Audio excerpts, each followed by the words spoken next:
If you're a neckbeard having fedora wearing tissue collecting PC gamer such as myself, chances are you've heard of a game called Grey Zone Warfare. And if you have, great, because it's almost been a year since release, and this video is just going to be comparing where the game is today and whether you should, give it a go playing it again. And for those that don't know about Grey Zone Warfare, it is a PvE VP extraction shooter. Basically means you can run around and kill AIs, or you can run around and get killed by players. And when it was released, it was actually labelled to be one of the TARKOV Killers, amongst other games, which probably unfairly sets a very high bar on release for this type of game, because when it was released it was actually far from being the TARKOV Killer. And I say that because on release the game was buggy, frame rates were trash, the content was extremely lacking to be anywhere near Tarkov in terms of lootables and crafting, and one of the most important things in FPS games was the hit registration. And when I say the hit registration was bad, I'm telling you, Stevie Wonder had more chance of shooting fish in a barrel if somebody had released the fish an hour before Stevie even turned up. And you might say it's unfair talking about all of this, but I tell you what, if I'm paying £25, £35 for a game, I want the game to run, at least. And you know what, it's been almost a year.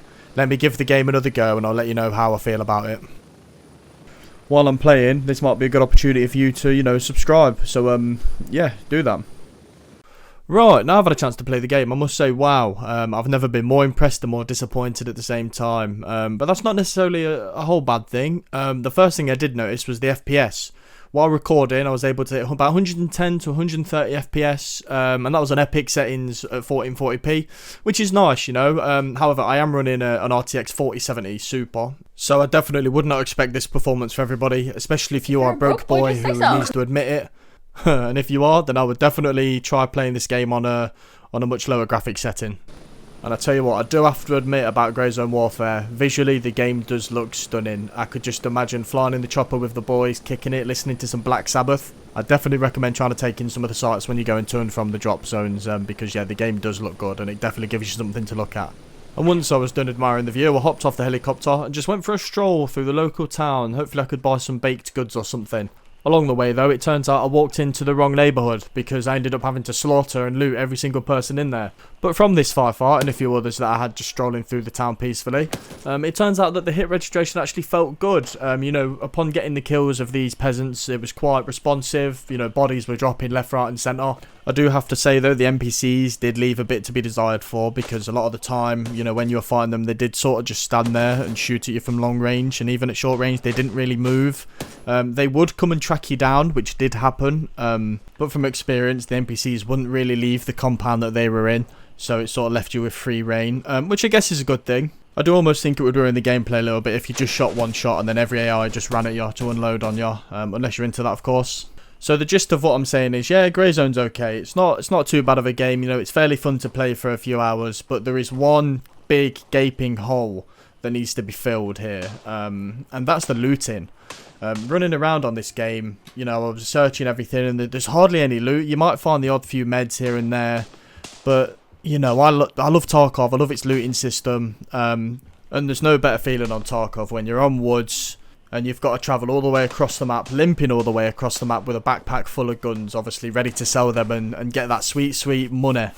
And on Grey Zone you just don't have that, and I feel like that's where it's really quite lacking in my opinion. And bear in mind though, the game is pre-alpha, so don't be too harsh on it, and if that is something that you are looking for out of Grey Zone, then you aren't going to get that at the minute.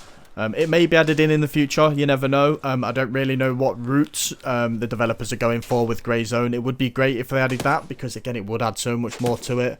But yeah, currently that isn't the type of game it is. Something else that the developers added into Grey Zone was a full day-night cycle. However, I'm a massive pussy, so I never actually played that. I get a little bit too stressed out on nighttime modes in these types of games, so you won't see me, playing during that time on the map. But my final thoughts on this game is that Grey Zone, it's got a lot of potential. The game is still pre-alpha, which we do have to remember, and there is going to be a lot of room for improvement there, which I think there definitely is. I've been waiting for an open world, Tarkov style game for a long time, and I've been saying Tarkov should do one as well, because I think Tarkov's a great game to play. It's really fun. It's just a shame that the loading screens are a killer. And Tarkov added the transits, but I just think that's so stupid. If I load in onto customs, I'm staying on customs. I normally die before I'm able to extract anyway, so yeah, there's no way I'm transiting. But for Grey Zone, I'm going to give it a 6 out of 10 on the forehead scale. It's definitely one that I'd like to play in the future, if they sorted out the lootables. Because goddamn, I need myself some golden rooster statues. But guys, thank you for watching this video. This is actually my first type of video like this. It's a bit alien to me talking into a mic, you know, and re-recording myself every time I mess up. So, yeah, just leave a like, leave any comments or thoughts, what you think about yourself, I'd like to hear. Yeah, thank you for watching.